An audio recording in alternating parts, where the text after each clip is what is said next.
So let's go into the connect to Dimitris, see what we have in house. Let's try and see. Hello. Hi guys. Hi Dimitris. Hi Dimitris. Glad to see you both. How's things over there? It's getting late here. It's been a long journey, Dimitris. Ian was saying that your team is now tripled in size, so you must be proud of all you've achieved so far. Proud and very excited. It has been quite a development, and as Ian pointed out, there has been a huge help from the work we have done on the professional side, and I think people are already beginning to see the fruits of that work on the commercial side as well. Yeah, there's a real synergy, isn't there, Dimitris? So the professional side is providing funding, but also some interesting feedback and guidance on how we should do things.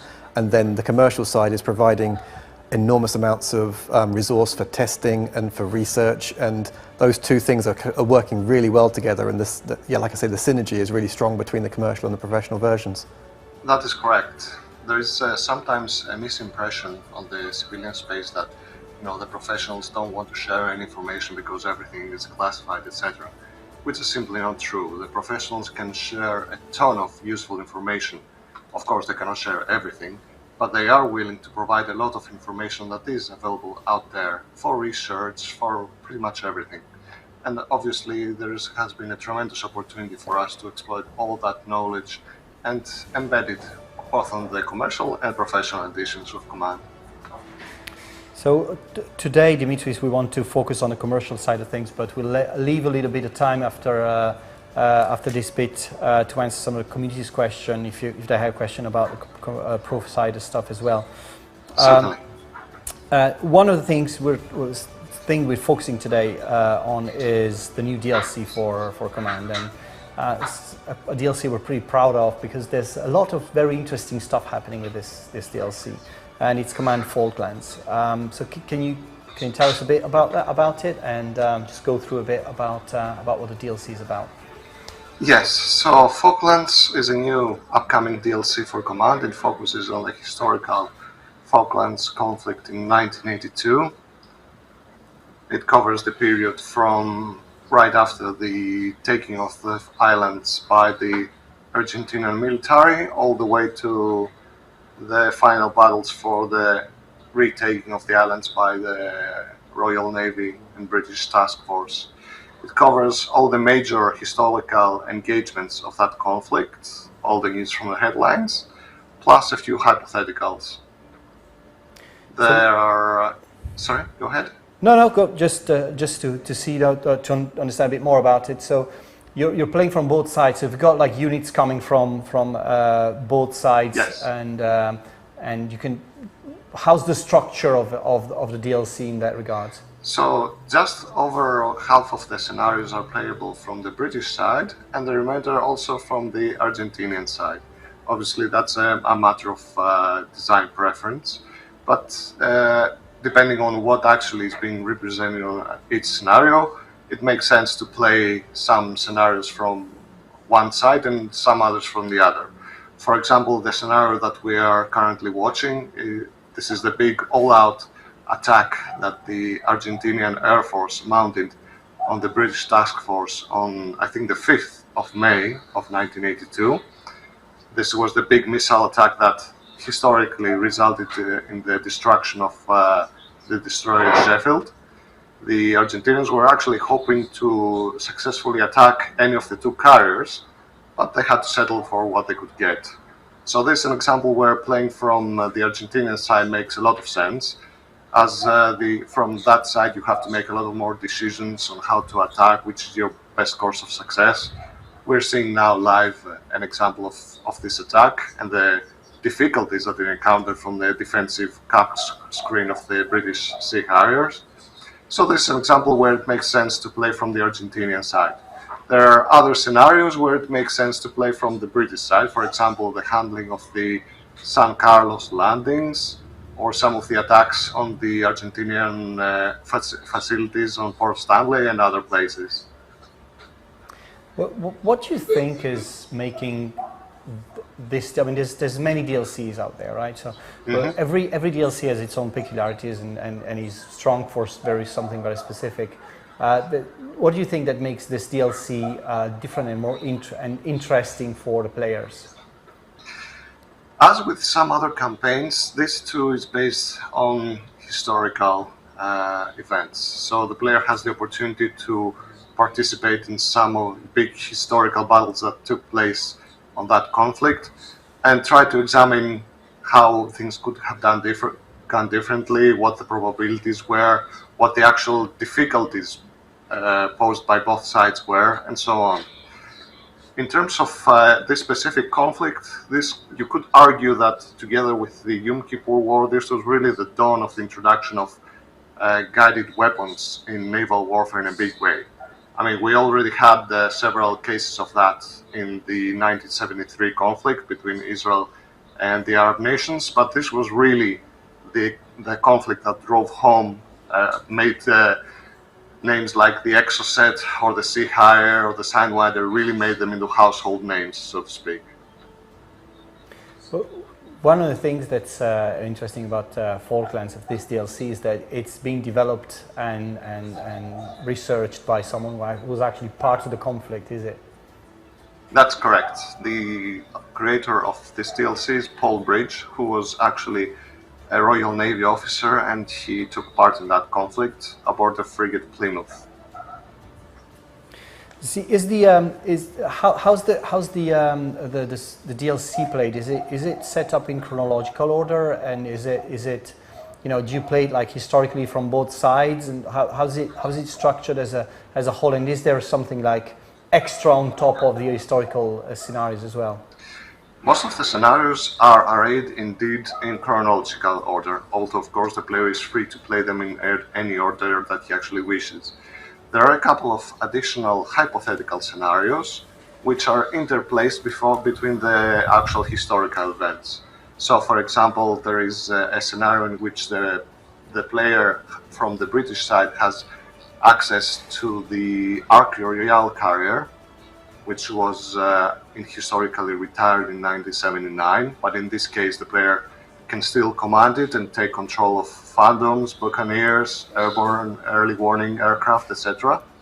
And there is another even more ambitious hypothetical scenario in which case the player gets control of the CVA-01 carrier, the aborted supercarrier of the 60s, in which case he's tasked with actually performing strikes on the Argentinian mainland itself, which again historically never happened, but could have. When you decide what is the next DLC and what to do next in a commercial side of things, how much of the input of the team is present, and how much is it based on creative ideas, and what's the process in getting into deciding if a set of scenarios is viable for commercial release? Obviously, first of all, it has to be an interesting conflict or a subject. It has to be something that we ourselves will gladly want to play. So it has to be something interesting, either an interesting hypothetical or a fascinating real life historical conflict or subject. And then there is an entire process of actually coming to a decision as to what is going to be modeled, if it's going to be a campaign or if it's going to be a common set of scenarios dealing with the same subject, which was, for example, the case with the Silent Service, which dealt with submarine warfare. It's a convoluted process, and there have been quite a few ideas which have been temporarily set aside because they were not judged to be mature enough or enough material or content.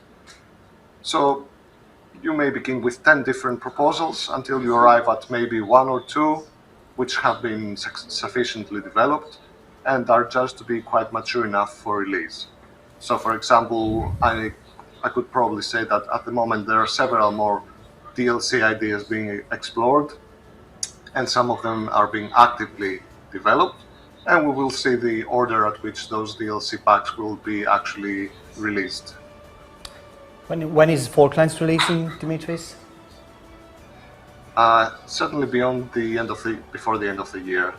All right, so it's not too long. We can.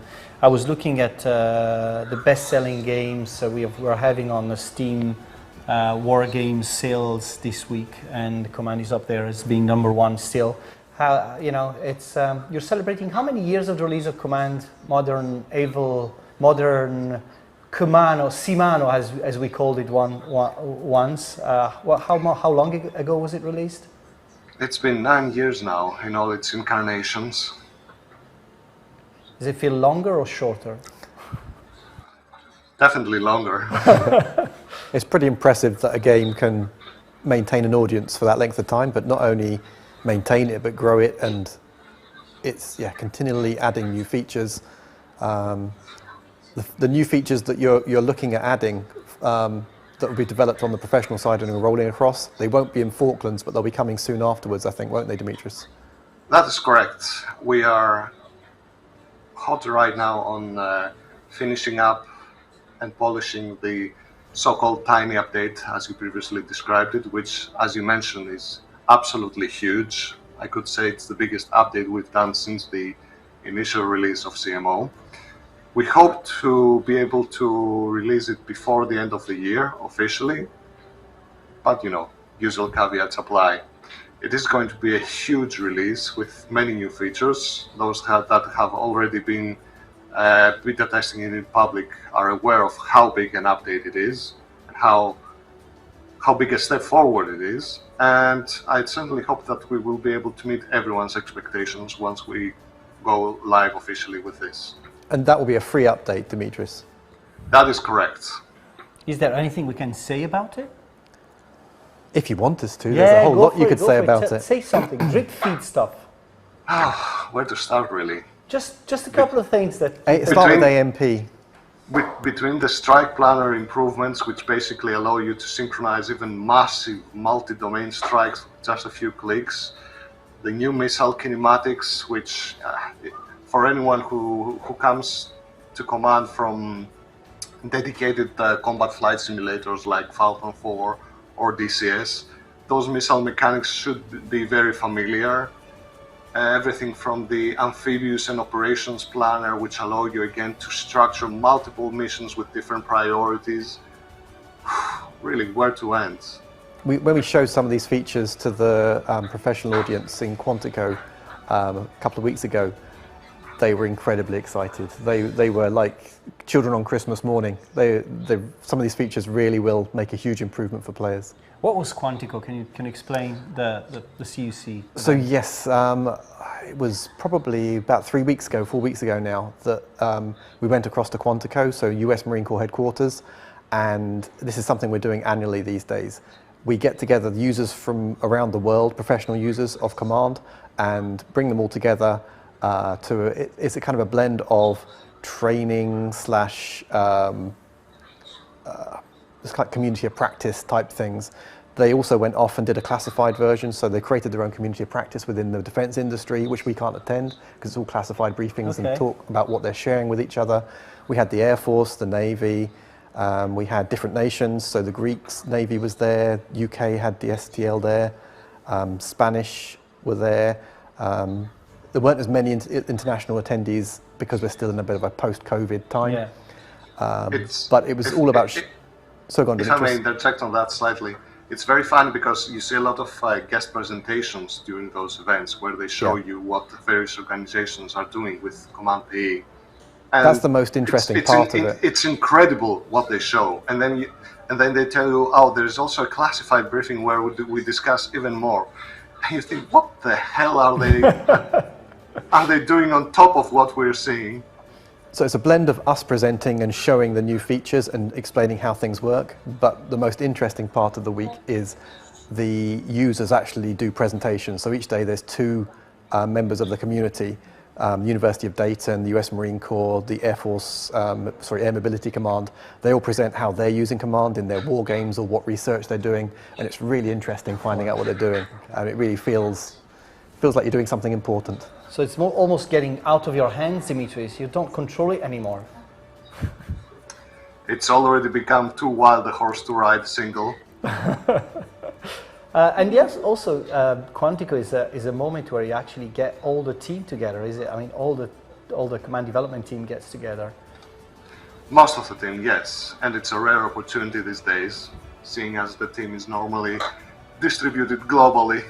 Yeah, it's also a big achievement that you get everybody in the same room, and it's also a way for us to introduce other war games to professional players. Right? It was, and a number of the games that we're going to be talking about today were actually presented to the attendees of the event. All right. So, yeah, modern naval warfare, combat mission, nuclear war simulator, flashpoint campaigns. I think, yeah, they were all covered. They all had their own separate kind of sessions where we were showing them, and cool. It's really useful for generating that extra interest in those things. Right. So if there's any, I can't see the live chat. If there's any question from the audience and everything, I'm gonna briefly see them in our internal chats as well.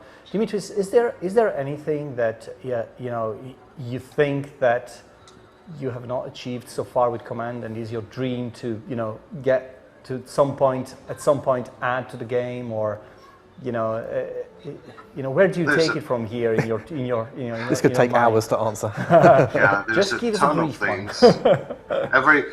Every year when we make our future directions presentation in the Command User Conference, it's the single presentation that takes up almost an entire day, because we cannot stop talking about future ideas and implementations and things that we would like to add.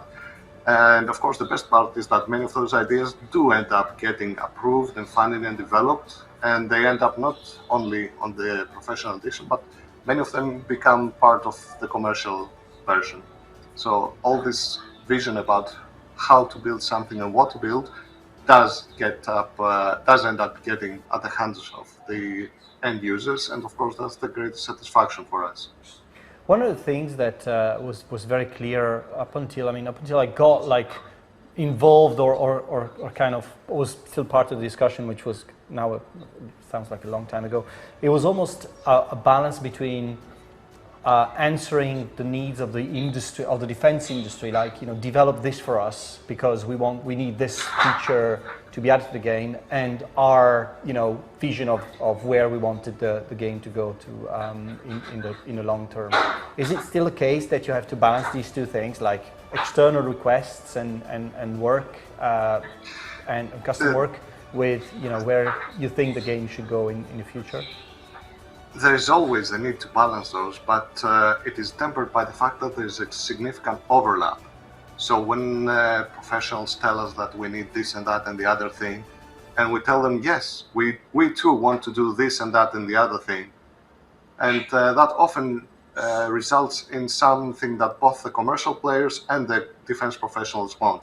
It may differ in the details or the matter of how much information we make available between those two editions, or how customizable it's going to be, but the core simulation aspect or major user interface functionality or some other major part of the system as a whole, it ends up being used by both parties. And that, of course, is a huge bonus for us. Yeah, I think it's also part of the fact that the team is growing, so you're able to manage more requests and more of the current work. Absolutely. We're not anywhere the team we were even 3 to 4 years ago. One question from the chat is the role of drones and where it is going in the future, and how you see them becoming an even bigger part in Command. Is there anything you want to say about that? Yes. So Command, of course, already features unmanned systems, a huge variety of them.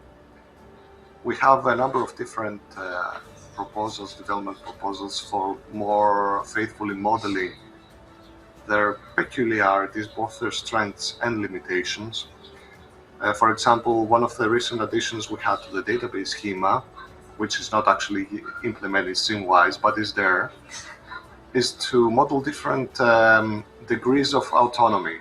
So you may have everything from, so basically this defines the reaction to when positive control and communications is disrupted with a certain autonomous unit. So you can have everything from, even if my communications are disrupted, I will just sit there, not do anything. And if I'm a flying drone, I will literally fall to the ground. All the way to advanced autonomy, I don't care. I'm designed to operate on my own. I'll go out and perform my mission and return to base without any necessary degree of control. And there's also a few different degrees in between. Another case is manned-unmanned teaming, which is a very popular subject at the moment, how manned platforms will interoperate with unmanned systems. What roles will they undertake? Will they simply be additional weapon carriers? Will they be advanced scouts? Will they enable distributed electronic warfare or distributed sensor netting? There are tons of things and prospects and ideas currently being explored on the professional side. And obviously Command has to be a part of that. And we have a number of different development items currently in production in order to better model those.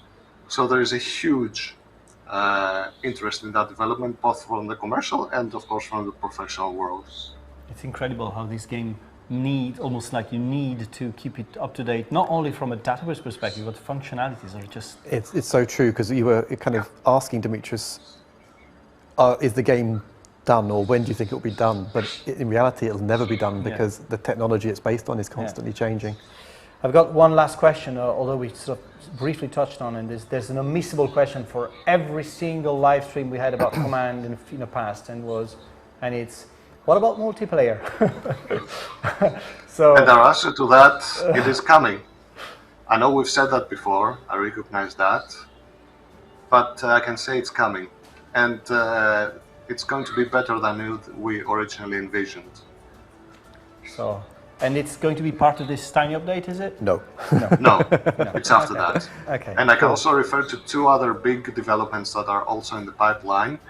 One is a completely new map rendering system, much more performant, and also the adoption of 64-bit architecture. I think you're just sending waves, that waves means of excitement. we can deal lots of more entities and scale everything up. Yeah. So in one of our internal tests, we had run a scenario of 160,000 units. Wow. Okay, that's becoming as an example. That's becoming like it already scares me what this game can do, but it's going to be becoming even more now. So, Dimitris, thanks a lot for joining us. It was great to open it with you. It's been great having you guys. And I'll probably get you on one of the next upcoming tea times to give updates to the players, because I think there's so much happening that it's requiring a more frequent update for our fans out there. We'll be here. Okay. Cheers, Dimitris. Thanks, Dimitris. Bye, guys. Bye.